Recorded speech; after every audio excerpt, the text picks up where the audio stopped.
Hello, good evening to all of you. I think I'm quite audible. You are able to see me. ठीक है, you can just talk to me also. ठीक है, if there is any problem, मैंने आज आप सबको unmute किया हुआ है. ठीक है, तो अगर कोई प्रॉब्लम आती है, you can unmute and tell what is the problem. तो मैं देख रहा था, मैंने आज डाउट सेशन है, मैंने आप लोगों से डाउट्स मंगवाए थे. तो काफी लोगों ने ब्लैक बॉडी रेडिएशन के बारे में कहा. ठीक है, तो सबसे पहले मैं ब्लैक बॉडी रेडिएशन की ही बात कर रहा हूं. ठीक है,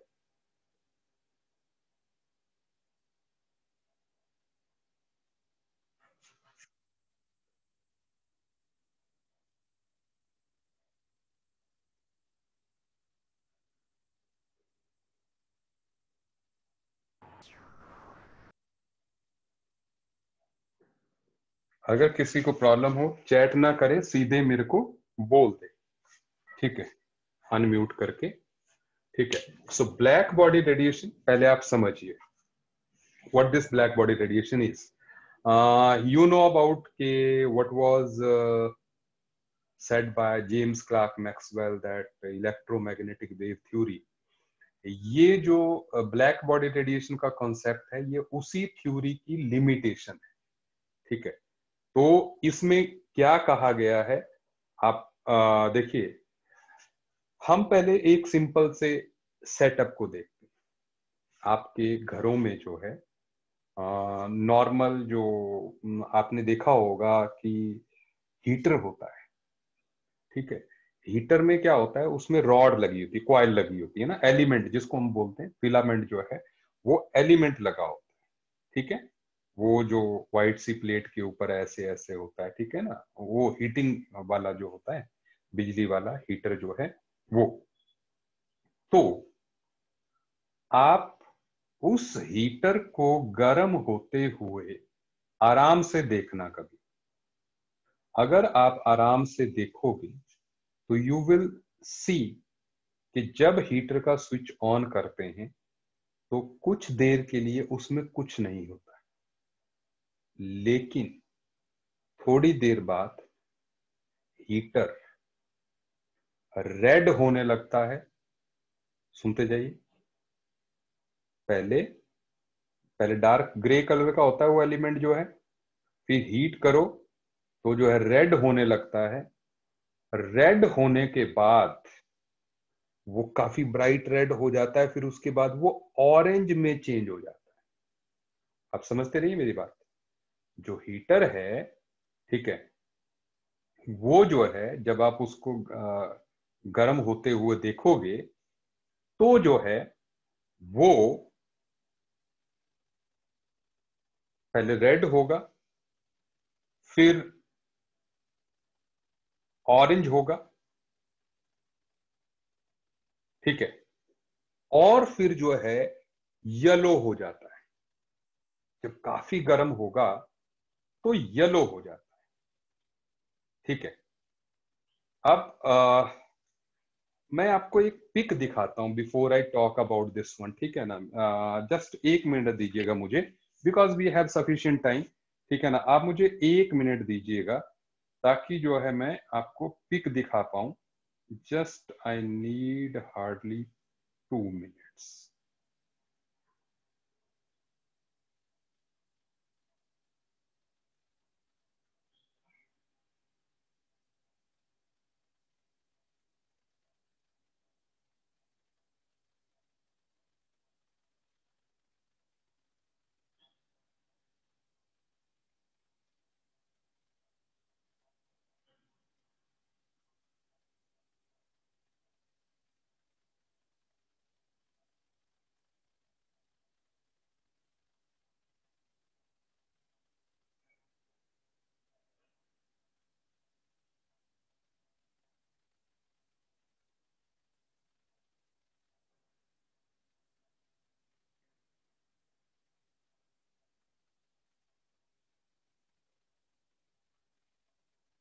it is just taking some time and but मैं आपको जो है वो पिक जो है दिखाना चाहता हूं.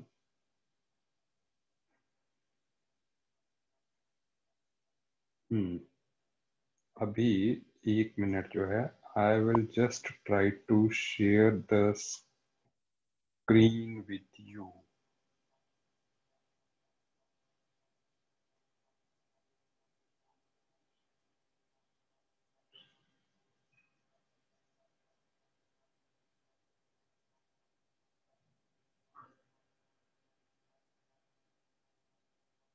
एक minute.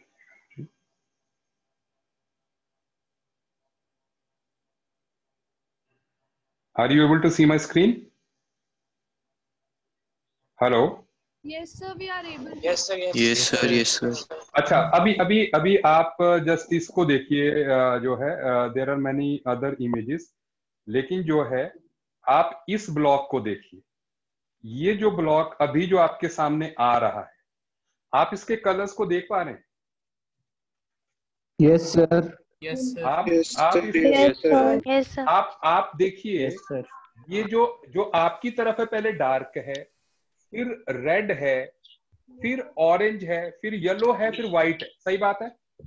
Yes, sir. Yes, sir. Yes, sir. दिख Yes, रहा है सब? Yes, sir. Sir. है ना? Yes, sir. Yes, sir. बिल्कुल। और इसमें आप देखिए, जो हॉटेस्ट रीजन कौन सा लग रहा है इसका? yellow. Sir, the yellowest. That Yellow is one. White की तरफ है, बिल्कुल। White, white Yellow लग रहा है sir. one. देखिए, 2 या 3 चीजें हमने यहाँ पे एनालाइज करनी है। दैट इज, पहली बात तो कि हमारा ये जो आयरन का ब्लॉक है, ये अलग अलग हॉट एरियाज में अलग कलर का है। एक बात तो ये है, और दूसरी बात इसमें ये भी है कि जैसे जैसे ये हॉट हो रहा है, कलर की वेरिएशन तो आ ही रही है, लेकिन साथ में ब्राइट भी हो रहा है। मतलब जो रेड वाला है वो डल रेड है, लेकिन जैसे ही आप येलो की तरफ जा रहे हैं या व्हाइट की तरफ, वो ब्राइट हो रहा है। सही बात है? Yes, sir. Are you able to see? हाँ जी sir. Yes, sir. Yes, sir. ये स्क्रीन जो है, मुझे लगता है बड़े अच्छे तरीके से शेयर हो रही होगी। बिल्कुल क्लियर इमेज आ रही है ना आपके पास जो है? Yes, sir. Very clear. हाँ हाँ, बिल्कुल बिल्कुल। Sir, HD type. ठीक है, हाँ बिल्कुल बिल्कुल Yes, बिल्कुल। sir. चलिए, तो हमारा काम जो हाँ जी, है हाँ जी, ये सर। हो गया डन डन। ठीक है ना? हमारा काम जो है ये हो गया। अब हम वापस आ रहे हैं। चलिए, तो हम अब इस मुद्दे पे आते हैं। Now I think you are able to see me. Okay. Yes, sir. तो हम लोग जो है अब इस बात पे आ रहे हैं, दैट इज कि हमने एक आयरन ब्लॉक लिया। भाई, ब्लैक बॉडी क्या होती है? वैसे तो ब्लैक बॉडी, जो आइडियल ब्लैक बॉडी होती है, that is perfect absorber of energy. जैसे ब्लैक होल होता है ना, उस टाइप का। 1 मिनट दीजिए। ठीक है, that is perfect absorber of the energy. और जब उसको हाँ बिल्कुल, ये भी आ सकता है। जब उसको हीट किया जाएगा तो जो है वो सारी एनर्जी को रेडिएशंस की फॉर्म में एमिट भी कर देती। तो एक ब्लैक बॉडी जो है परफेक्ट जो है व्हाइट बॉडी भी बन जाती है जब वो जो है उसको हीट किया जाता है। सुनते जाइएगा मेरी बात। लेकिन हम सिंपल से एक्सपेरिमेंट से बात कर रहे हैं।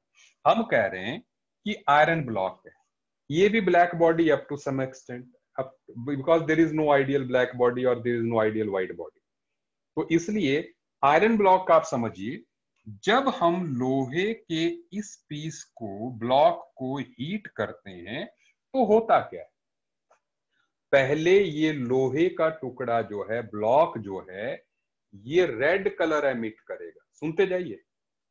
पहले ये रेड कलर का होगा, उसके बाद जब और हॉट करते जाओगे तो ये जो है ऑरेंज कलर का हो जाएगा, और हॉट करोगे तो ये येलो कलर का हो जाएगा, और अगर और हॉट करोगे तो ये ब्राइट व्हाइट हो जाएगा। जैसे कि अभी आपने लोहे के पीस में देखा, उसमें तो एक ही लोहे के ब्लॉक को अलग अलग टेम्परेचर पे हीट दिख रही थी हमें।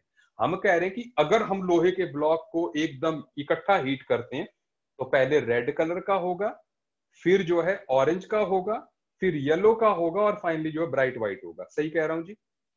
अब सुनते जाइए। यहां पर अब मतलब ये हुआ कि जो हमने ऑब्जर्वेशन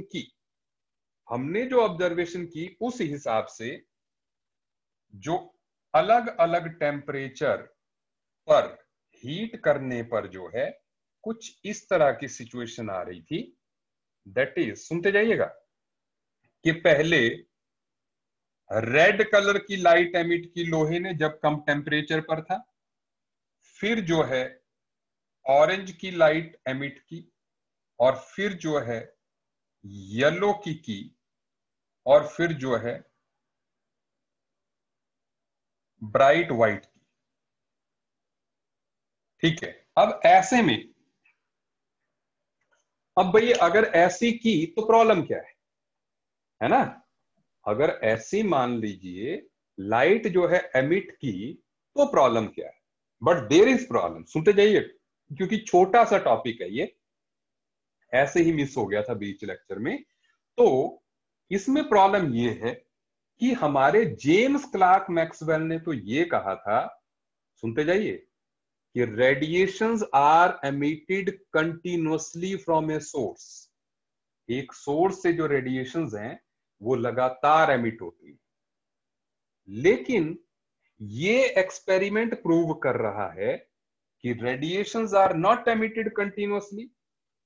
ये तो पहले रेड कर रहा था, फिर ऑरेंज करने लगा, फिर येलो, फिर व्हाइट करने लग गया जो है। अगर रेडिएशंस जो है कंटिन्यूअसली एमिट होती तो ये लोहे का टुकड़ा जो है हीट करने पर लाल ही रहता, लाल को ऑरेंज में कन्वर्ट करने की जरूरत नहीं थी। क्योंकि आप देख रहे हैं जैसे जैसे हमने और हीट कर दिया वो रेड कलर तो गायब ही हो गया।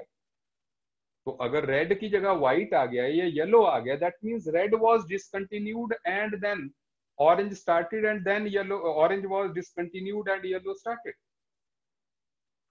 सो इस वजह से जो है it was the jerk to the Maxwell's theory, electromagnetic wave theory, जिसने कहा था कि radiations are emitted continuously from a source. लेकिन ब्लैक बॉडी रेडिएशन ने यह प्रूव किया कि radiations are not emitted continuously from a source. Is it okay? फिर आगे जाके मैक्स प्लैंक ने उसको और ज्यादा बात कह दी कि radiations are not emitted continuously but discontinuously in the form of small energy packets called quanta. सही बात है। तो इसलिए जो है ये एक्सपेरिमेंट हमारे लिए जरूरी है। सुनते जाइए। और अब क्योंकि we have been talking about that is hot iron block, इसी के सिलसिले में, इसी से रिलेटेड जो है मैं एक और यहां पर आपको ग्राफिकल इमेज जो है मैं बना ही रहा हूं खुद जो है, आप देखिएगा। दैट इज, आप सुनते जाइएगा। Excuse me sir. हाँ जी सर आपने कहा था सर अर्थ पे या फिर मतलब हमारे इधर कोई भी परफेक्ट ब्लैक बॉडी नहीं है, सर ऐसा क्यों कहा था? है, मैंने कहा कि कोई भी सर आपने परफेक्ट कहा कि ब्लैक कोई भी बॉडी, परफेक्ट ब्लैक बॉडी नहीं है। सुनिए सबसे पहले परफेक्ट ब्लैक बॉडी की बात आप समझ लीजिए। जो परफेक्ट ब्लैक बॉडी है ना, उस पे कोई भी रेडिएशन पड़ेगी तो वो जो है वापस नहीं आएगी। सुनते जाइए। तो जब तक रेडिएशन वापस नहीं आएगी, आपने हाइजेनबर्ग अनसर्टेनिटी प्रिंसिपल में मैंने समझा दिया था कि किसी भी ऑब्जेक्ट को देखने के लिए उसमें से रिफ्लेक्ट होकर रेज का वापस आना जरूरी है, आपकी आंख पे टकराना जरूरी है। लेकिन उस बॉडी से कोई चीज टकरा के वापस ही नहीं आएगी, इसका मतलब वो दिखेगी नहीं। तो दुनिया में कोई भी तो ऐसी चीज नहीं है कि जिसको आप फील तो कर लो लेकिन दिखे नहीं। वो तो ब्लैक होल ही होता है। You can not see the black hole but that exist, that has a very strong magnetic field. क्या आप मेरी बात समझ रहे हैं? मतलब आपको जो है वो चीज, मतलब बड़ी खतरनाक चीज होती है ब्लैक बॉडी जो है। आप समझ लो कि आप कहीं पे किसी चीज से टकरा गए लेकिन वो आपको दिख नहीं रही। अब ऐसा नहीं हो सकता। दुनिया में जो भी चीजें आपको दिख भी जाती हैं जो मैटर है। इसलिए आई एम सेइंग कि there is no perfect black body. हाँ, अप टू सम एक्सटेंट जो है हर एक बॉडी जो है रेडिएशंस को एब्जॉर्ब कर लेती है। जो जितनी डार्क होगी वो इतनी स्ट्रांगली एब्जॉर्ब कर लेगी। ठीक है, तभी तो हम कहते हैं कि डार्क शीट्स नहीं लगाने चाहिए, डार्क क्लोथ्स नहीं पहनने चाहिए। गर्मियों में जो है वो एब्जॉर्ब कर लेती है रेडिएशन। व्हाइट कलर पहनोगे तो वो, तो व्हाइट कलर एक अच्छी व्हाइट बॉडी हो गई या खराब ब्लैक बॉडी हो गई, ब्लैक कलर ज्यादा अच्छी ब्लैक बॉडी होगी। That's why I said. ठीक है, सुनते जाइए। ये इंटेंसिटी है रेडिएशन की। इंटेंसिटी आप जानते हैं कि कितनी ज्यादा फोटोन्स पड़ रहे हैं, और ये लैम्डा है। सुनते जाइए। ये पहले जो है मैं ग्राफ जो है बना लेता हूं, फिर आप इसको आपको समझाता हूं।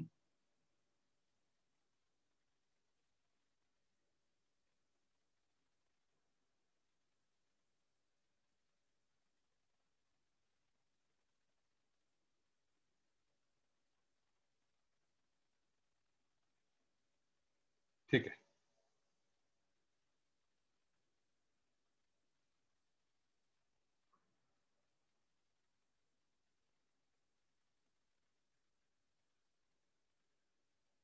अभी आप इस ग्राफ को समझने की ट्राई कीजिए प्लीज। देखिए, ये हमने आयरन ब्लॉक को अलग अलग टेम्परेचर्स पे जब हीट किया है तब की जो है ये उसका ग्राफ है। ये जो है 1250 केल्विन, ये 1500 केल्विन, ये 1700 केल्विन और ये 2000 केल्विन। सुनते जाइए। अब तो यहां पर है क्या कि जैसे ये लैम्डास हैं, ठीक है, जैसे 1250 केल्विन पे जब लोहा गर्म होगा तो रेड कलर दिखेगा आपको। सुनते जाइए। तो उसकी जो ये वेवलेंथ है ना टॉप मोस्ट वाली, सुनते जाइए, जब लोहा लाल रंग का होता है, क्योंकि स्पेक्ट्रोस्कोप आपको बताता है कि रेडिएशंस कौन कौन सी उस पर पड़ रही हैं, तो जब लोहे से निकलती हुई रेडिएशंस को एक्चुअल में ऑब्जर्व किया गया तो ये देखा गया कि लोहा उस टाइम पे रेड कलर ही नहीं एमिट कर रहा था, येलो भी कर रहा था, ब्लू भी कर रहा था, वायलेट भी कर रहा था, इवन यूवी भी कर रहा था, ठीक है, up to some extent X rays भी कर रहा था। सारी जो मतलब ये ज्यादातर इंफ्रारेड कर रहा था, ठीक है, क्योंकि हॉट था ये, ठीक है। तो इसलिए जो है लोहा जो है सारी रेडिएशन एमिट कर रहा है। लेकिन जिस टाइम पे आयरन आपको जो है रेड कलर का दिख रहा है, इसका मतलब ये जो लैम्डा है ये रेड कलर वाली वेवलेंथ वाले फोटोन सबसे ज्यादा थे, तो इसलिए उनकी इंटेंसिटी सबसे ज्यादा थी। आप सिर्फ इस लाइन पे कंसंट्रेट कीजिए। मैं कह रहा हूं जो ये पीक है ना, ये इंटेंसिटी बताती है। इंटेंसिटी का मतलब ये हुआ कि किस हाइट, मतलब कितने ज्यादा फोटोन्स निकल रहे हैं इस आयरन ब्लॉक से। तो मान लो ऐसे ही कि 1 ट्रिलियन जो है रेड के निकल रहे हैं, एंड देन बिलियन जो है ऑरेंज के निकल रहे हैं, और फिर कुछ जो है 1 लाख जो है ब्लू के निकल रहे हैं, 50,000 वायलेट के निकल रहे हैं, ऐसे अलग अलग निकल रहे हैं, इंफ्रारेड के निकल रहे हैं। लेकिन क्योंकि सबसे ज्यादा रेड के निकल रहे थे, इसलिए आपको ये आयरन जो है इस टाइम पे रेड दिख रहा है। सुनते जाइए। और जैसे आपने आयरन को 1500 केल्विन पे किया, पहले बात बताओ, ये पहली लाइन समझ में आ गई? मैंने कहा मुझे बता दीजिए सीधे सीधे, बिकॉज सबके ऑडियो जो है मैंने ऑन कर रखे हैं। Okay, done done.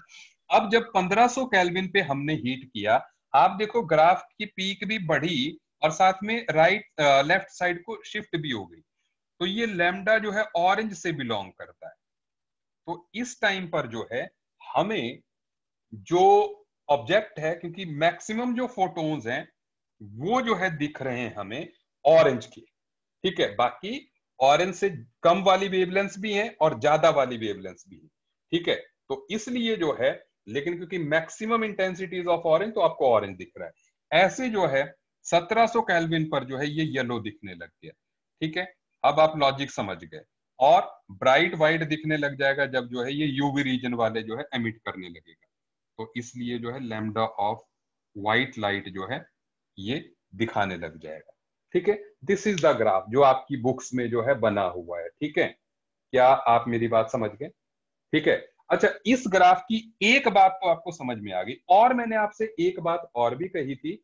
मैंने कहा था कि ग्राफ जैसे जैसे हमारा आयरन जो है रेड से ब्राइट व्हाइट पे आएगा, तो जो लोहा है वो ब्राइट भी होता जाएगा। तो आप देख रहे हैं कि पीक बढ़ती जा रही है, रेड की पीक कम है क्योंकि height represent the number of photons emitted. तो आप देख रहे हैं व्हाइट में से सबसे ज्यादा number of photons are being emitted, as a result उसकी ब्राइटनेस सबसे ज्यादा होगी, फिर येलो वाले की, फिर ऑरेंज वाले की, रेड वाले की सबसे कम होगी। क्या आपको मेरी बात समझ में आ गई? से यस और नो? ठीक है, यस सर। सर रिपीट कर लो। ये था black body radiation. Is it okay? ठीक है, रिपीट। Sir, क्या please रिपीट? repeat it. आप बता दो क्या पॉइंट रिपीट करना है, क्या कुछ पर्टिकुलर हो लास्ट तो? वाला पॉइंट। देखो, मैंने कहा कि जैसे हम रेड से ऑरेंज पे जा रहे हैं, सिर्फ वेवलेंथ ही कम नहीं हो रही, मतलब रेड से ऑरेंज पे जाने पे एनर्जी नहीं बढ़ रही, height of the curve is also increasing. यहाँ पे हाइट ज्यादा है, येलो पे और ज्यादा है, और जो है जो अपना ब्राइट व्हाइट है उस पे और ज्यादा है। ठीक है, तो इसका मतलब क्या हो गया कि यहां पर जो है हमारा जो फोटोन है, ये सॉरी, जो ब्राइटनेस है वो भी बढ़ती जाएगी। ये पीक्स को मैं यहां पर टच कर रहा हूं, तो पीक आप देख रहे हैं, ब्राइट व्हाइट वाले से नंबर ऑफ फोटोन्स ज्यादा एमिट होंगे, मतलब लोहा उस टाइम पे पर यूनिट सरफेस एरिया जो है ज्यादा फोटोन्स एमिट करने लगेगा। तो आपको आयरन जो है वो ज्यादा ब्राइट दिखेगा जब वो व्हाइट होगा, और रेड में डल दिखेगा क्योंकि number of photons emitted are less. Is it okay और नॉट? Yes sir. ठीक है, तो ये अपने मैक्सवेल थ्योरी की तो डिसएडवांटेज हो ही गई, क्योंकि उसने कहा था कि रेडिएशंस आर एमिटेड कैसे? कंटिन्यूअसली। यहां पे हो गया कि भाई डिसकंटिन्यूअसली एमिट हो रही है। Is it okay? इतनी बात आपको समझ में आ गई? उसमें सर मतलब हाँ जी, जितनी कम वेवलेंथ होगी उतनी सर। ज्यादा इंटेंसिटी होगी। जितनी कम वेव, बिल्कुल सही बात है, ओके। सही बात है ना? क्योंकि ऑब्वियस सी बात है, लोहा उस टाइम पे ज्यादा गर्म है ना। आयरन जब ज्यादा गर्म होगा तो फोटोन्स भी ज्यादा निकलेंगे, तो इंटेंसिटी ज्यादा होगी और उन फोटोन्स की एनर्जी भी ज्यादा होगी। सही बात है, because now iron has to lose energy ना। अगर उसको मिल रही है यहां से तो वो यहां से एमिट करेगा, वो ठंडा होना चाहेगा ना, इसलिए जो है। Is it okay? यस तो आपको ब्लैक बॉडी रेडिएशन जो पूरी तरह से समझ में आ गया। अब हम आगे बढ़ते हैं। ठीक है, चलिए, आपके कुछ डाउट्स वगैरह हैं? ठीक है, अब डाउट्स में मैंने लिस्ट बनाई हुई है, मेरे पास जो डाउट्स आए हुए हैं।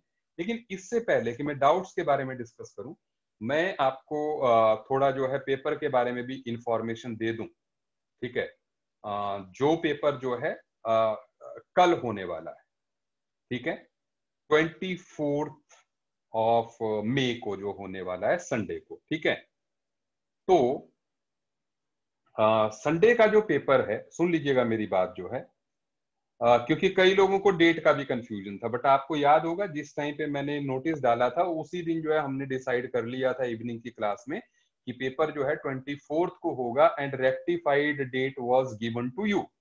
Is it okay to all of you? तो कोई कंफ्यूजन नहीं है कि पेपर जो है कल है, एक बात। दूसरी बात, पेपर जो है 10 बजे से लेके 5 बजे तक के बीच में है। आप समझ रहे हैं मेरी बात? सुबह 10 to 5 के बीच में आप कभी भी पेपर को दे सकते हैं। अब ये देना कैसे है? ठीक है, इसमें क्या है कि आपको पहली बात तो ये है, जो इजी वे है वो मैं बता रहा हूं। आपको जैसे क्लास का लिंक आता है वैसे ही आपको पेपर का लिंक आ जाएगा हमारी तरफ से। आपने जस्ट लिंक को क्लिक करना है, पेपर स्टार्ट हो जाएगा। जैसे आप लिंक को ओपन करेंगे, your time will start from that. ठीक है, तो लिंक को जो है आप 10 और 5 के बीच में आप कभी भी लिंक को ओपन कर सकते। Is it okay? ठीक है, अच्छा, जैसे आप वैसे तो अकॉर्डिंग टू अवर नॉलेज आप अगर 4:30 पे भी ओपन करते हैं तो 7:30 तक आपका पेपर चलता रहेगा। ठीक है, लेकिन 5 बजे के बाद जो है आप पेपर को ओपन नहीं कर सकते। आप 4:59 पे ओपन कर दें तो जो है वो मतलब दैट इज 7:59 तक चलता रहेगा। Is it okay? अच्छा, एक बात तो ये हो गई। ठीक है, दूसरा तरीका ये है कि आप जो है हमारी ऐप पे जाएं, टेस्ट के सेक्शन पे जाएं, वहां पर 11th मेडिकल नॉन मेडिकल लिखा होगा, अकॉर्डिंग टू यूर स्ट्रीम आप जो है उस टेस्ट को अपीयर कर दें। Is it okay? It is as simple. आपको ऑनलाइन ही जो है उसको फिल करना है, ठीक है। 3 घंटे का ही टाइम होगा आपके पास। Is it okay? It is your first unit test, ठीक है। अटमोस्ट सिंसियरिटी के साथ दीजिएगा। आप घर पे बैठे हैं, मतलब एक एडवाइस में सीधे सीधे दे रहा हूं, डोंट ट्राई टू चीट। आप पेपर लेके बैठिए, कीजिए आप काम जो है, ठीक है, दैट्स ओके, लेकिन डोंट यूज कैलकुलेटर। अपने मार्क्स बढ़ाने के लिए आप फॉल्स इमेज मत क्रिएट कीजिए टीचर्स के सामने। कई बार क्या होता है कि parents also get involve in that. नहीं, अगर आप 2 साल बाद रिजल्ट चाहते हैं तो आपको बिल्कुल वैसे ही पेपर देना है जैसे कि आपने 10th के पेपर्स दिए, ठीक है। अगर आप उसमें कुछ भी इफ बट हो रहा है, मतलब घर वाले आसपास घूम रहे हैं, आप पेपर दे रहे हैं, ऑल दैट नहीं करना। या मान लो आप अपने दोस्त से पूछने लग गए कि भाई क्या क्वेश्चन आया है, ये आया है, वो आया है, डोंट डू दैट। क्योंकि हो सकता है नेक्स्ट पेपर जो हम लें वो ऑफलाइन हो, कोचिंग स्टार्ट हो जाए, ठीक है ना। तो इसलिए जो है don't do this practice should not be there. आप बिल्कुल ट्रू रहे, चाहे 0 नंबर आए, नो प्रॉब्लम विद दैट। 0 भी आते हैं, माइनस में भी आते हैं लोगों के, and even they use to qualify IIT after 2 years, ठीक है। So don't worry about that. अच्छा, अब बताए आपको पेपर के बारे में कोई कंफ्यूजन है? पेपर के बारे में किसी को कंफ्यूजन है तो बोलिए मुझे। Excuse me, नो sir. कंफ्यूजन। हाँ जी बोलिए। सर पेपर में ब्लैक बॉडी क्लासेस रेडिएशन होंगी आएगा? शाम को। हाँ जी, बिल्कुल ब्लैक बॉडी रेडिएशन आ जाएगा आप जो है, ठीक है। सर कल शाम को क्लासेस होंगी। नहीं होगी, सर ठीक है। एमसीक्यूज तो ठीक है, लेकिन जो इंटीजर्स आएंगे वो कैसे, वो भी ऑनलाइन ही सॉल्व करने हैं या फिर सॉल्व करके फोटो भेजनी है? आपने सॉल्व करके आपको जो है बॉक्स होगा, उसमें आपने वैल्यू पुट कर दें। जैसे 5.34 है तो आपने सीधे 5.34 उस बॉक्स में पुट कर देना। Okay sir. सर ठीक आप है। ये लेक्चर आज ही अपलोड कर दोगे? हाँ जी, हाँ बताइए और बताइए। सर आप ये लेक्चर आज ही अपलोड कर दोगे? हाँ मैं आज ही अपलोड कर दूंगा इसको जो है, मतलब सर इसमें नेगेटिव मार्किंग होगी? नेगेटिव मार्किंग होगी जी, ठीक है। इंस्ट्रक्शन आप पहले पढ़ लीजिएगा, ठीक है। अच्छा, अब आप मेरी बात सुन लें। मेरे पास जो है कुछ आपके डाउट्स आए हैं, ठीक है। डाउट्स में सब्जेक्टिव वाले कैसे करेंगे? आपने सिर्फ आंसर लिखना है। जैसे डिजिट में होगा 1 होगा, 2 होगा, 10 होगा, 12 होगा, जो भी होगा आपने सीधे पुट कर देना है उसको। तो बेबी को जैसे हमारा है तो कैसे हम बनाएंगे? हैं?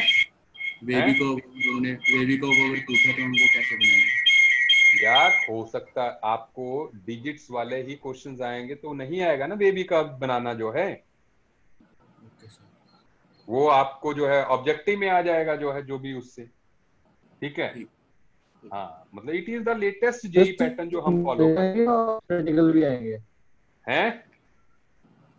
दोनों आएंगे, न्यूमेरिकल्स भी आएंगे सिर्फ, या प्रैक्टिकल न्यूमेरिकल्स भी आएंगे, थ्योरेटिकल भी आएंगे। सर रैंक लिस्ट बनेगी क्या? हैं? रैंक लिस्ट बिल्कुल जी, रैंक लिस्ट बनेगी। इमीडिएटली जैसे ही आप पेपर खत्म करोगे आपको आपका स्कोर जो है रिफ्लेक्ट हो जाएगा इमीडिएटली। आपके पास आपका स्कोर होगा, फिर जो है तो आपकी लिस्ट जो है, ठीक है, वो मिल जाएगी। जैसे सारे लोग जो है अटेम्प्ट कर लेंगे, you will get the rank, ठीक है, डन। तो ये हो गया पेपर का मामला। अब इसके बाद जो है जस्ट 1 मिनट दीजिएगा मुझे। अभी जो है अब हम आ रहे हैं डाउट्स पे। देखो डाउट्स में मेरे से रिया ने कुछ पूछा है सबसे पहले, that is Schrodinger wave equation and quantum numbers. अब रिया मुझे क्लियर कर दो कि आपको स्क्रॉडिंजर वेव इक्वेशन में किस पॉइंट पर डाउट है। और रिया अपने को अनम्यूट करो और मुझे बताइए कि आपको इनमें किस जगह पर डाउट है। सर एक्चुअली मुझे पूरी वो वेव इक्वेशन में उस टाइम पे अटेम्प्ट नहीं की थी ना क्लास। तो आई वुड लाइक कि आप उसका वीडियो लेक्चर देख लो। है ना, जो लेक्चर जो है, सर वो क्योंकि वीडियो वो भी बिल्कुल सही। हाँ बोलो वो बोलो। वीडियो लेक्चर मिल नहीं रहा ना मेरे को। वीडियो लेक्चर आपको मिल नहीं रहा है? हाँ जी। Just 1 minute. वीडियो लेक्चर जो है बेटा जी आपको क्यों नहीं मिल रहा होगा? चलिए आपने मुझे ना मतलब आफ्टर क्लास जो है मैसेज करना व्हाट्सएप पे, मैं आपको लिंक भेज दूंगा उसका, ठीक है? ठीक है थैंक यू सर। आपको लिंक मिल जाएगा, सो देयर विल बी, वो सारा मामला शॉर्ट आउट हो जाएगा, ठीक है ना? तो ऐसे ही अच्छा, किसी ने क्वांटम नंबर्स मेरे से पूछा, क्वांटम नंबर में कोई पर्टिकुलर डाउट है आप बोल दीजिए, क्योंकि लेक्चर ऑलरेडी ले चुका हूं, आपने जो है जस्ट उसको देखना है, ठीक है? इट इज, हाँ जी सर ऑर्बिटल एंगुलर मोमेंटम जब मैं p ऑर्बिटल तक निकाल लेता हूँ सर, वो √2h2 पाई आ जाता है, पर सर जो d ऑर्बिटल का है उसका आंसर नहीं आ रहा है, वो √3h/2 पाई है, पर वो आ नहीं पा रहा है। पहले d के लिए जो l की वैल्यू होती है वो क्या होती है? 2। Yes sir. तो √l इंटू l+1 h/2 ये फॉर्मूला है। तो जब आप इसको सॉल्व करोगे, ठीक है, ये आ जाएगा 2 into 2+1 h/2 it is equal to √6/2। 2 को आई एम राइटिंग √2 इंटू √2 लिख सकता हूं, बोलो बोलो। Yes sir. तो √2 से √6 को मैंने डिवाइड कर दिया, √3 आ गया, √3/√2, बोलो सही है?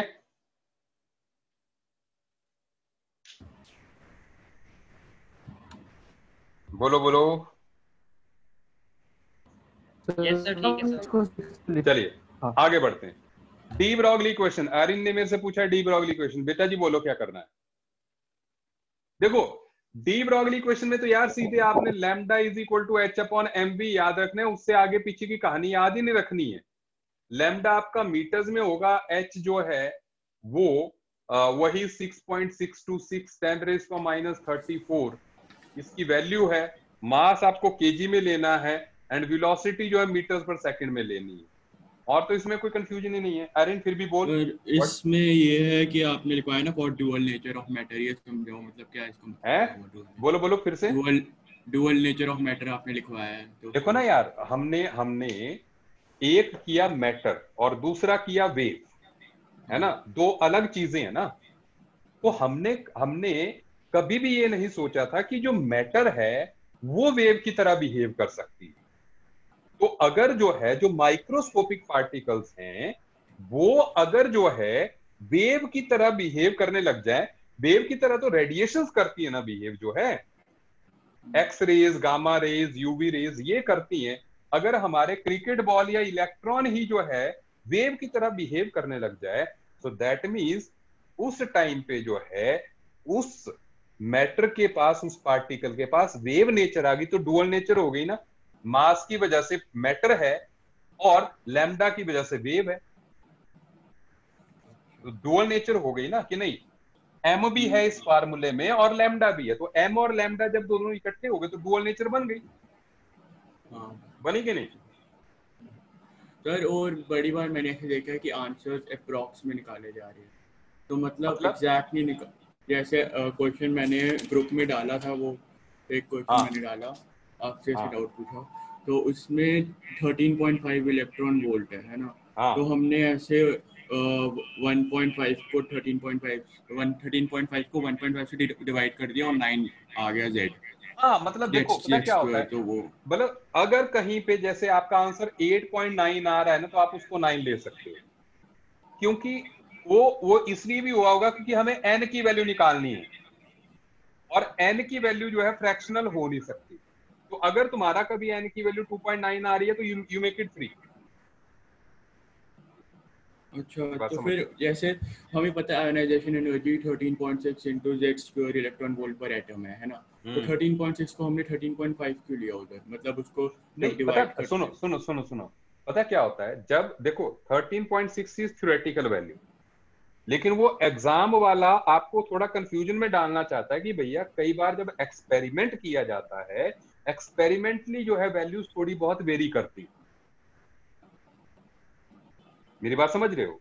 तो इसलिए जो है वो आप पे छोड़ना चाहता है कि आप उसकी एक्सपेरिमेंटल वैल्यू को समझ पाए कि नहीं, है ना?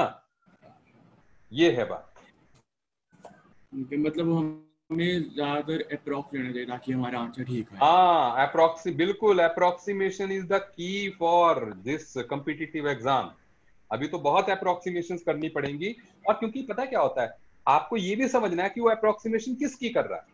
इलेक्ट्रॉन वोल्ट बहुत छोटी एनर्जी है, तो इसलिए अगर वो 13.5 को 13.6 भी लिख लेता है तो there is no any problem.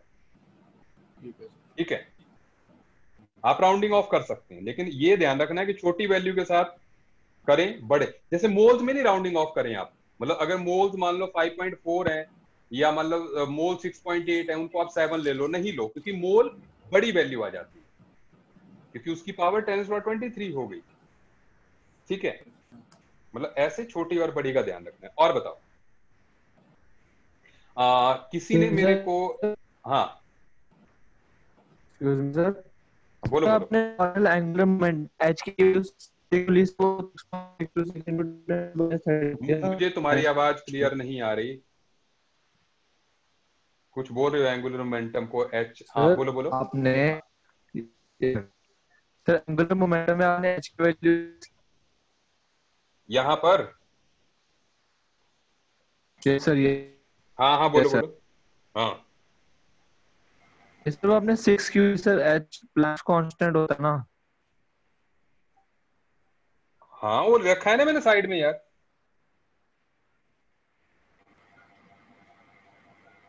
आगे बोल। ये तो फार्मूला है ना यार इसका, ऑर्बिटल एंगुलर मोमेंटम का। एच प्लैंक कांस्टेंट होता है, हमने लास्ट तक उसको रखा हुआ है।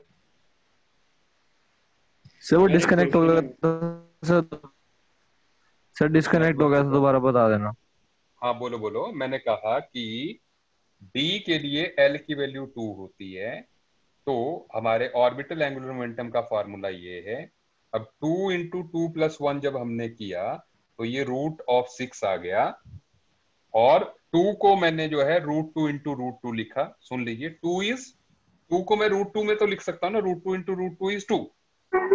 अब मैंने √2 से √6 को कट किया तो √3 आ गया, तो √3/√2 को मैंने ऐसे लिख लिया, h/π ये लिख दिया।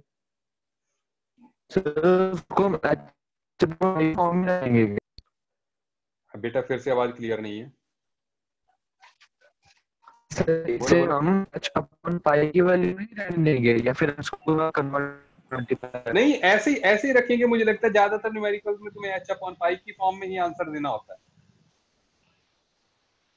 ओके सर हाँ thank you done. Sir. Okay. Excuse me अच्छा, सर। किसी ने मेरे, हाँ जी, सर मॉड्यूल या पैकेज में एक वेलोसिटी का रिलेशन है लैम्डा इनटू फ्रीक्वेंसी का, तो इससे कोई क्वेश्चंस हो सकते हैं solve? Lambda into, frequency is equals to velocity. वो यार वही है, ν = c/λ, तो c को उसने v ले लिया, ν = v/λ।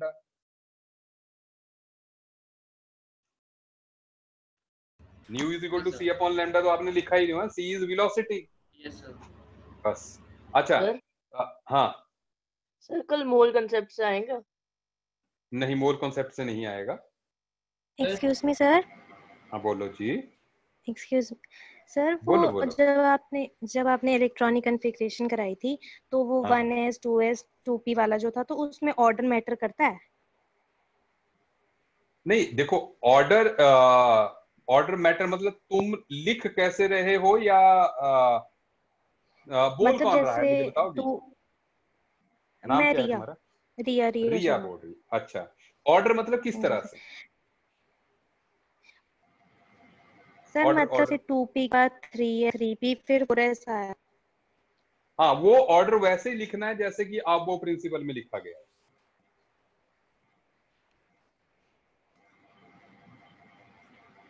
लेकिन अब मैं ये भी बता दूं, रिया सुनाई दे रहा हूं मैं ये भी बता दूं कि फिर कई बुक्स में पता क्या सर होता है कि, आवाज नहीं आ रही है। हाँ सुनिए, कई बुक्स में ऐसा होता है कि, हाँ जी। आ रही है मेरी आवाज? मेरी आवाज क्लियर आ रही है कि नहीं? हाँ, हाँ आ रही है। अच्छा सुनिए, कई बुक्स में ऐसा होता है कि पहले वो आबो प्रिंसिपल के अकॉर्डिंग लिख देते हैं और उसके बाद सबसे पहले फर्स्ट क्वांटम नंबर के सबशेल्स को लिख लेते हैं, फिर सेकंड के, फिर थर्ड के, फोर्थ के। जैसे 4s 3d से पहले आता है, भरना हमें वैसे ही है, लेकिन फिर जब रिप्रेजेंट करते हैं फाइनल आंसर वो लिखते हैं तो 3d के बाद 4s को लिख लेते हैं। भाई थर्ड वाली शेल पहले लिख दें फिर फोर्थ वाली, लेकिन रखते वैसे ही उतने इलेक्ट्रॉन जितने की आबो प्रिंसिपल के अकॉर्डिंग। Is it okay? तो ऑर्डर लिखते Yes, टाइम sir. कर सकते हैं, लेकिन फिल करते टाइम वही करना है जो आबो प्रिंसिपल का है। अच्छा, किसी ने मुझे जो है ना टेबल नंबर Okay, okay, 2.6 भी भेजा है, पेज नंबर 62 से, एनसीईआरटी की, जिसमें की कॉन्फ़िगरेशन है। और उसका डाउट ये है कि बुक में तो ऐसे दिया हुआ है और हमने जो है अलग तरह से किया है। बुक वाले ने ऐसे ही शॉर्टकट ऑप्ट कर लिया है, मतलब जैसे हाइड्रोजन 1s के नीचे 1 लिख लिया, तो that is actually 1s superscript 1, और हीलियम का 1s2। मतलब जो हमने किया दैट इज मोर राइट। इसने जगह बचाने के लिए इसको टेबल की फॉर्म में पुट करके ऐसे लिखा है। राइट वे इज जो हमने लिखा, सही है? सर हाँ जी सर, पर उसमें तो क्या बोलते हैं, ये ऑर्डर तो अलग था जैसे आपने करवाया था। मैंने कहा इसने ऑर्डर को फॉलो ही नहीं किया। इसने जो है पहले डी वाले खत्म कर लिए। जैसे अगर तुम जो है, जैसे तुम आओ एटॉमिक नंबर 19 पे, यस सर। है ना? हाँ जी सर। वो यस 3p के बाद जो है 4s फिल कर रहा है। सही है बात ना? Yes sir. लेकिन सुनिए, हाँ हाँ सर। वो दरअसल हम भी वैसे ही करेंगे। अभी 3d नहीं भरा हुआ है, ठीक है? तो अगर ये यहाँ पे, क्योंकि भाई अगर इसके ऑर्डर को देखा जाए तो 3p के बाद तो 3d भरना चाहिए ना, लेकिन उसने 3d नहीं भरा। फॉलो उसने हमारे ही ऑर्डर किया है कि 3p के बाद 4s आएगा फिर 3d आना है, लेकिन उसने लिखा ऐसे है कि पहली शेल खत्म कर दी, फिर सेकंड, फिर थर्ड, फिर fourth. Is it okay? Yes sir. मतलब Yes, उसने दरअसल जो हमने अरेंजमेंट, आप 19 एटॉमिक नंबर की अरेंजमेंट पहले हमारे तरीके से निकालो, फिर आप देखोगे कि मैच बिल्कुल सेम कर रही है, ठीक है? यस तो सर। आपने हमारा तरीका फॉलो करना है। ये सिर्फ टेबुलर फॉर्म में पुट करने के लिए कही गई। और बताएं आप। ठीक है सर। किसी ने मुझसे आबो प्रिंसिपल के बारे में पूछा है, n+l रूल के बारे में पूछा है। ये कौन है मुझे बता दीजिए। कॉपी का फोटो भेजा है, ठीक है? आबो प्रिंसिपल एंड n+l रूल। जिसका भी है अनम्यूट कीजिए और पूछिए मेरे से डाउट।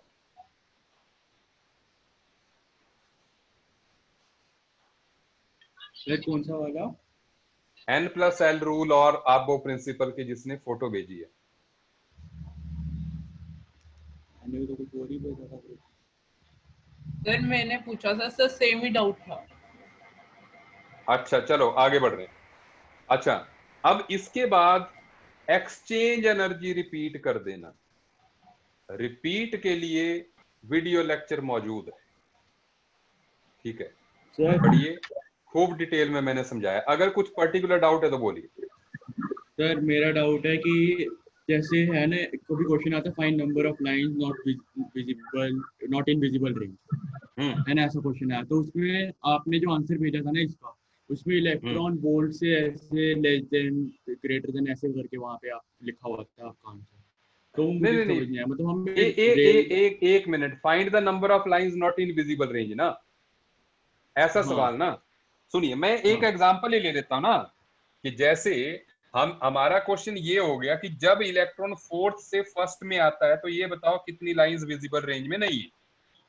तो वैसे कर लेते हैं। देखो, फोर्थ से फर्स्ट में आएगा तो क्या ऑप्शंस है? 4 से 3, 4 से 2, 4 से 1, देन 3 to 2, 3 to 1, सुनते जाइए। देन 2 to 1, सही बात है, यही 6 ऑप्शंस हैं।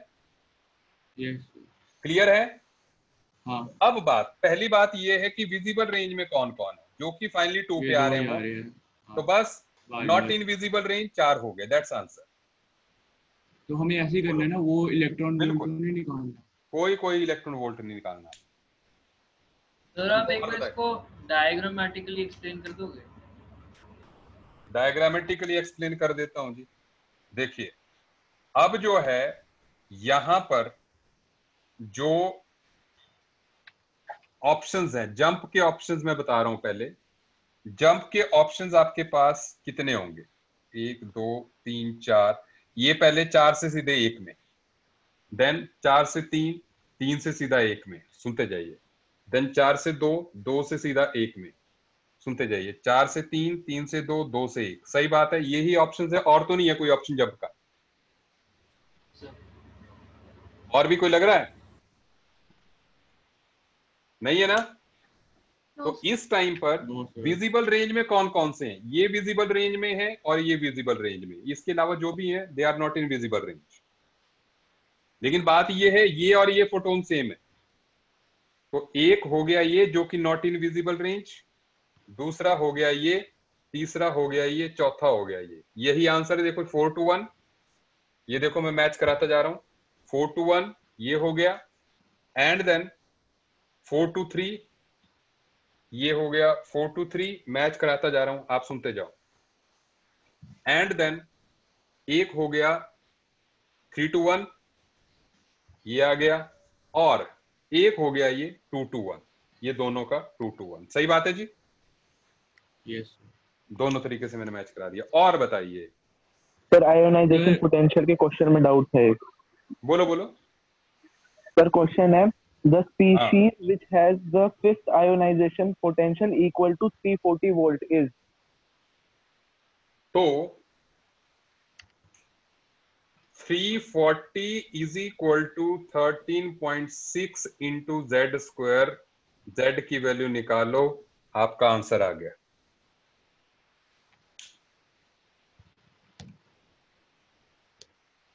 बोलो। हाँ सर, जो आपने एजीमुथल क्वांटम नंबर में वैल्यूज ऑफ एल बताई थी 0 to n-1, तो जैसे हमने शेल बड़ा 2, तो उसमें वैल्यूज 2 आई, 0 और 1। जो उसकी सबसे हाईएस्ट वैल्यू होगी वही उसका सबशेल होगा। नहीं, दोनों सबशेल होंगी। एस और पी, एस और पी दोनों सबशेल्स हैं। Okay sir.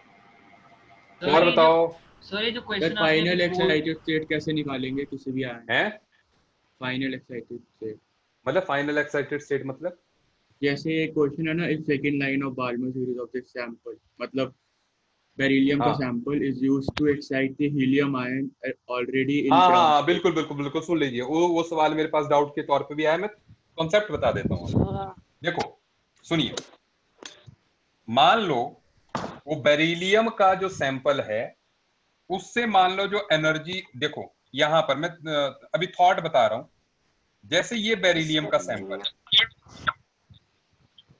सुनिए, बेरिलियम 3 पॉजिटिव का सैंपल है। उससे जब इलेक्ट्रॉन मान लो किसी लेवल पे आया, उससे जो फोटोन निकला, उस फोटोन की जो एनर्जी है वो सपोज 15 इलेक्ट्रॉन वोल्ट है। कुछ ऐसा ही है कि एक एटम से इलेक्ट्रॉन आया नीचे, और वो जो फोटोन एमिट हुआ, उस फोटोन से हमने दूसरे एटम के इलेक्ट्रॉन को हायर लेवल में एक्साइट करना। यही है ना प्रॉब्लम, है ना? सुनो, अब ये 15 इलेक्ट्रॉन वोल्ट का फोटोन जब यहां पे पड़ेगा, तो हमें ये निकालना है कि वो फाइनल स्टेट किस में गया। सही बात, ठीक है? तो अब क्या करेंगे हम, सुन लीजिए। हमने क्या करना है, let it be level 1 n1, इसका लेवल 2 n2, इसका z जो है हमें दिया होगा कि किस एटम में। जैसे तुम बोल रहे हो हीलियम पॉजिटिव है, उसके केस में z की वैल्यू 2 होगी। अब हमने क्या करना है, 15 electron volt is equal to 13.6 into Z square, 1/n1 square minus 1/n2 square. तो n1 तुम्हें दिया होगा कि क्या है, ठीक है, कि ग्राउंड स्टेट है तो n1 की वैल्यू 1 है, n2 आपसे पूछा हुआ है, z आपको पता है 15 आपने लिख दिया, बस दिस इज व्हाट। बोलो कर सकते हो कि नहीं? तो n2 निकालना है मुझे। n2 निकालना है, ओके सर, किस लेवल में जाएगा? ठीक है। सर हाँ सर एंगुलर मोमेंटम का मतलब क्या होता है? देखो मोमेंटम जानते हो ना, मास इनटू वेलोसिटी, जैसे मोमेंटम है वैसे जो है सर्कुलर पाथ में एंगुलर मोमेंटम होता है। तो जैसे sir sir binding energy.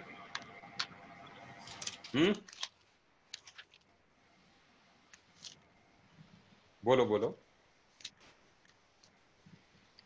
Sir subshell और ऑर्बिटल में फर्क क्या है? पहले मैं शेल और सब शेल में बता देता हूं कि एक शेल में कई सब शेल्स होते हैं। जैसे शेल हो गया 1 2 3 4, उसमें सब शेल्स हो गए SPDF, ये सब शेल्स हैं।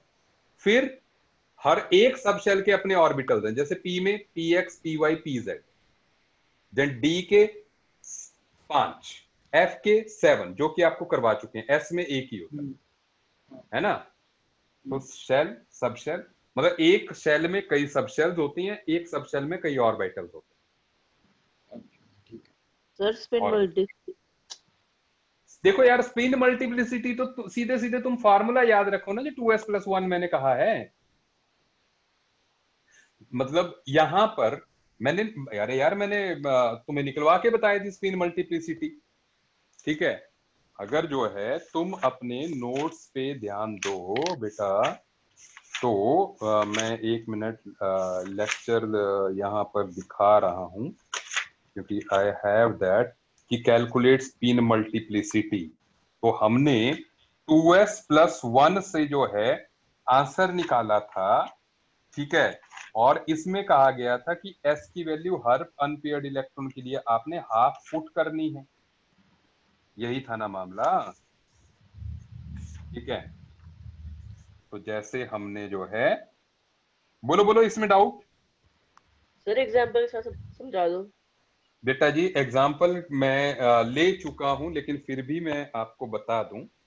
जैसे मैंने एग्जाम्पल थोड़ा सा कॉम्प्लेक्स करके ही लिया था पहला भी। जैसे मैंने ये कहा 1 2 3 4 5, पहले मैं सिंपल ले लेता हूं, ये 5 है। तो इसके लिए हम कहेंगे क्या लिखा जाएगा इसके लिए, आप बताओ। इसके लिए इट विल बी 2 इंटू ये 2s, s जो है दैट इज 5 अनपेयर्ड है, 1/2 + 1, सो द आंसर इज 6। आया कि नहीं? अच्छा अभी मैं एक और एग्जांपल दे रहा हूं। जैसे मान लो हम लोग जो है कुछ इस तरह वाला केस ले लें, कुछ इस तरह का केस ले लें, दैट इज ऐसा ले लिया। तो जो पेयर्ड है ना उनको तो 0 मान लो, ये तो कैंसिल ही हो जाएगा, 1 + हाफ - हाफ, उनको नहीं डील करना जो पेयर्ड है। अब ये एक रह गया, बस इसको 2s तो इंटू 1/2 + 1, ठीक है। तो ऐसे जो है हम इसका आंसर निकाल देंगे। तो ये आ गया 2, सही है बात?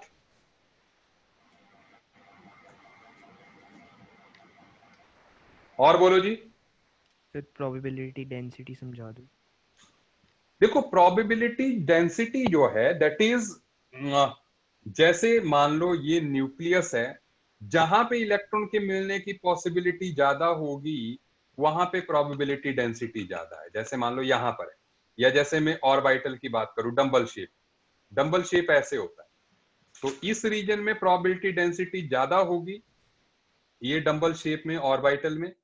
और जहां पर डेंसिटी कम, जैसे इधर इधर इधर डॉट्स कम हो गए, तो यहां पर डेंसिटी कम है। इट इज प्रोबेबिलिटी डेंसिटी, जो बेसिक टर्म कि जहां पे इलेक्ट्रॉन के मिलने की संभावना बिल्कुल कम है वहां पर प्रोबेबिलिटी डेंसिटी जो है कम हो। और बताओ सर जैसे ऑर्बिटल एंगुलर मोमेंटम में और स्पिन एंगुलर मोमेंटम में, वो स्पिन का एंगुलर मोमेंटम बताते हैं जब इलेक्ट्रॉन हाँ देखो ना, जब भी भाई ऑर्बिटल तो ऐसे इलेक्ट्रॉन ऐसे घूमेगा और स्पिन में अपने एक्सिस पे घूमेगा, तो हर घूमती हुई चीज का एंगुलर मोमेंटम होगा। तो ऑर्बिटल में जब घूमेगी तो ऑर्बिटल एंगुलर मोमेंटम, और अपने एक्सिस पे घूमेगी तो स्पिन एंगुलर मोमेंटम। और सर जैसे आपने लेक्चर में जब आपने स्पिन मल्टीप्लिसिटी नहीं करवाई थी, तब जब हम इसको कैलकुलेट कर रहे थे तो आप सीधे 2 इंटू अनपेयर्ड इलेक्ट्रॉन्स को 1/2 वो बेटा वो जो है वो मैं मतलब सिर्फ ये बता रहा था कि मैक्सिमम मल्टीप्लिसिटी किसकी होगी। हंड्स रूल में मैंने बताया था कि मैक्सिमम मल्टीप्लिसिटी किसकी होगी, तो मैक्सिमम तो हम उससे भी निकाल सकते हैं ना। जैसे मैं इसमें बता दूं, मान लो हम 6 और 2 को नहीं कैलकुलेट करना चाहते, हम सिर्फ ये देखना चाहते हैं कि जैसे मैं दूसरा तरीका भी बता देता हूं आपको। जैसे इसका दूसरा ऑप्शन मान लो मेरे पास ऐसे है, सुन लो, 1 2 3 4 5। अब मुझे सिर्फ ये दिखाना है कि इन दोनों में से राइट कौन है, तो मैं सिर्फ मल्टीप्लिसिटी देख सकता हूं, half half half half half, तो 5/2 आ गई। और इसकी ये तो कैंसिल ही होगी, हाफ हाफ हाफ 3/2 आ गई, तो 5/2 इज द राइट आंसर। ये तरीका फिल करने का सही है। तो मेरे को ये फार्मूले की जरूरत ही नहीं है, जिसमें मैक्सिमम स्पिन होगी वो हो गया। हाँ बोलो सर, पर आंसर तो दोनों का अलग अलग आ रहा है। आंसर नहीं, तुमसे तो राइट पूछा जाएगा ना यार। अगर देखो, अगर तुमसे स्पिन मल्टीप्लिसिटी पूछी है तो तुम तो फिर इस फार्मूले को लगाओगे, लेकिन तुमसे ये पूछ लिया कि कॉन्फ़िगरेशन कौन सी सही है, तो मैं तो सबसे जल्दी वाला तरीका ऑप्ट करूंगा ना। मैं कहूंगा हाफ हाफ हाफ हाफ, इसकी ऐड करके 5/2 आ रही है, इसकी जो है 1 2 3 आ रही है, तो इसमें 5 अनपेयर्ड है, इसमें 3 अनपेयर्ड है, तो 5 वाला सही। सर फॉर्मूले से भी हम निकाल सकते हैं? बिल्कुल निकाल सकते हो जी, है ना, क्यों नहीं निकाल सकते। और बोलें सर मैंने स्क्रीन शेयर कर रहा हूँ, उसमें क्वेश्चन है। स्क्रीन शेयर कर रहे हो, उसमें क्वेश्चन है। Screen sharing is not allowed, लेकिन जो है 1 मिनट, जस्ट 1 मिनट जो है, मैं पहले शेयरिंग ऑन कर देता हूं। करो share.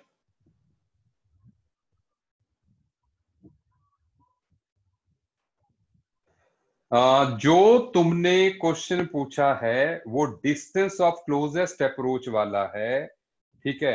Distance of closest approach किसी ने कल भी मेरे से पूछा था, मैंने उसको तो समझा दिया था, लेकिन कल के पेपर में नहीं आ रहा है, तो बेफिक्र रहिए, मैं अलग से टाइम निकाल के इसको डील करूंगा, क्योंकि ये कॉन्सेप्ट जो है आपके पैकेज में पहले दिया गया है, कूलम्स लॉ मैंने बाद में समझाया है, तो इसलिए इसमें कूलम्स लॉ का यूज है, repulsion potential energy and kinetic energy का, इसलिए अभी इसको साइड में रखो, ये नहीं आएगा कल।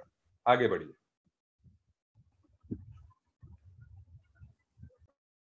और बोले सर, आपने जैसे स्पिन की मैग्नीट्यूड बताया था 1/2 या -1/2 हो सकता है मैक्सिमम। हाँ बिल्कुल सर, पर आपने एक फॉर्मूला भी दिखाया हुआ है, जैसे maximum spin of atom is equal to 1/2 into number of unpaired electrons. हाँ, तो उससे भी सारे आंसर 1/2 या -1/2 ही आएंगे। यार वो सम है, वो टोटल है। जैसे इसकी स्पिन जो है अगर करें तो 1/2 1/2 1/2 5/2 स्पिन हो गया, लेकिन स्पिन मल्टीप्लिसिटी 6 है ना। सर, तो फिर जो वो वैल्यू है वो स्पिन मल्टीप्लिसिटी की है? ये वैल्यू स्पिन मल्टीप्लिसिटी की है, जो 5/2 आएगा वो स्पिन की। और बताएं सर, डेरिवेशंस करनी है?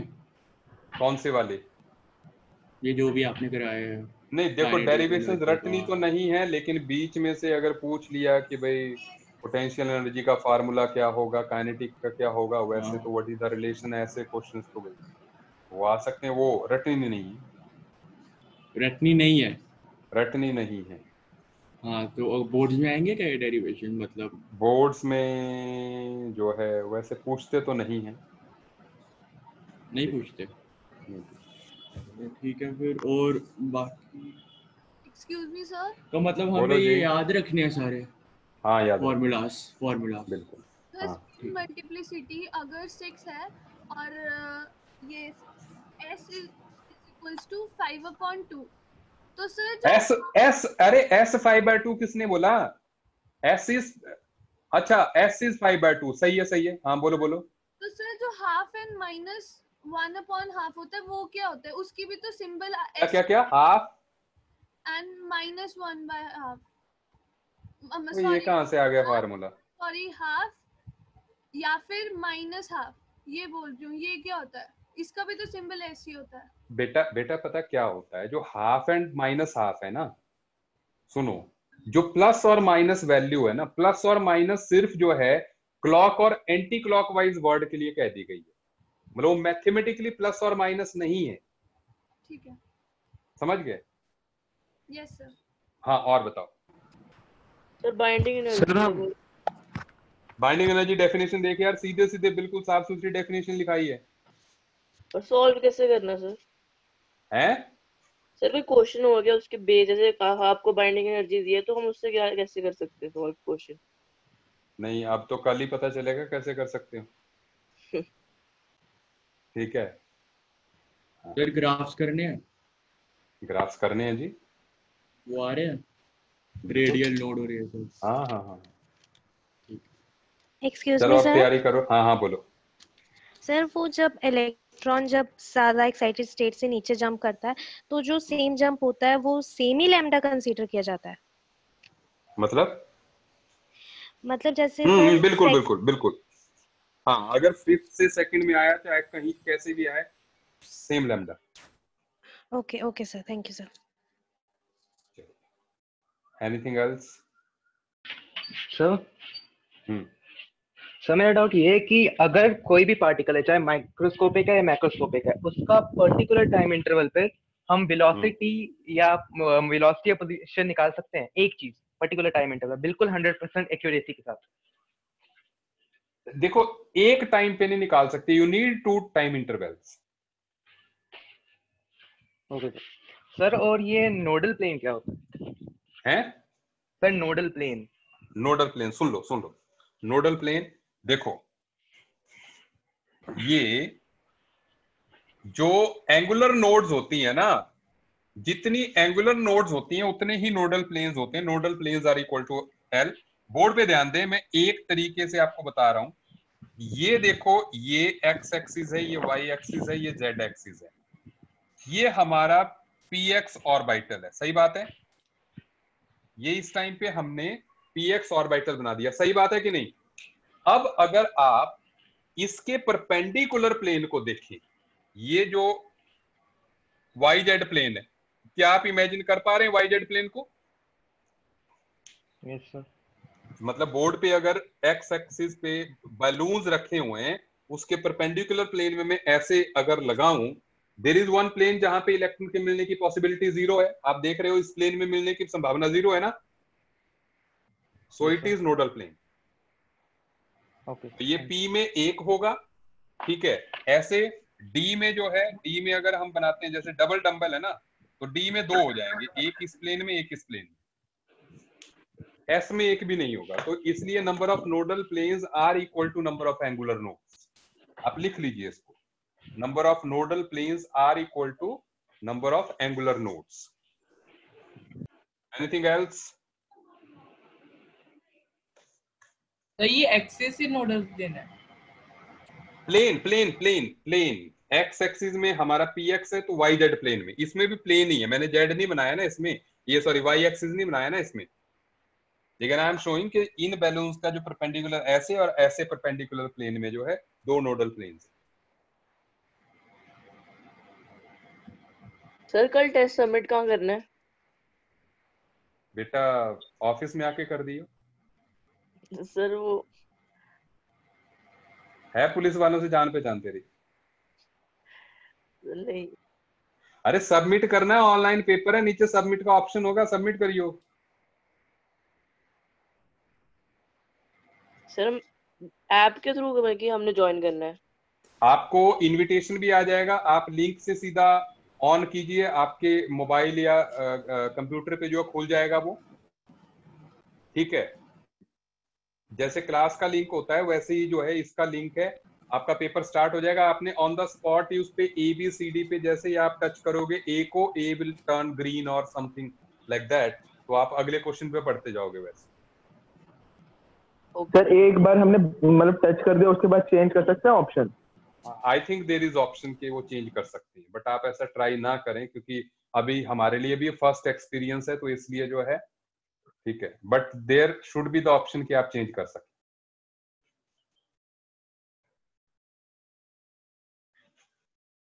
ठीक है, चलिए बेस्ट ऑफ लक सर। हाँ बोलो बोलो बोलो। सर जब हम टेस्ट स्टार्ट करेंगे तो उधर कोई पासवर्ड तो नहीं मांगेंगे या सीधा स्टार्ट हो नहीं, जाएगा? पासवर्ड नहीं मांगेंगे, मतलब बाकी जो क्लैरिफिकेशन होगी, जैसे कि बाकी नेम जो वगैरह? नहीं, नेम वगैरह नहीं, आपको लिंक सीधे आ जाएगा। ठीक है, तो नेम अगर मांगेंगे तो नेम तो तुम्हारा है। Yes sir. हाँ तो ठीक है, ओके तो सर आपके नोट्स ही जो पढ़ना है ना? हाँ बिल्कुल बिल्कुल। और एनसीईआरटी वगैरह एक्स्ट्रा बुक कुछ नहीं ना होगा? नहीं अरे आज रात को क्या क्या करेगा तू हैं? कुछ नहीं, केमिस्ट्री मतलब इंपॉर्टेंट पता है ना, क्या होता डिफिकल्ट है, भी लगती है। पता क्या है, होता ये है, आज रात को तुम खूब पढ़ना, जितना पढ़ सकते हो उतना पढ़ना। कल ये प्रूव हो जाएगा कि अब से लेके कल पेपर तक तुमने जो पढ़ा है ना उसमें से एक भी क्वेश्चन नहीं आया है।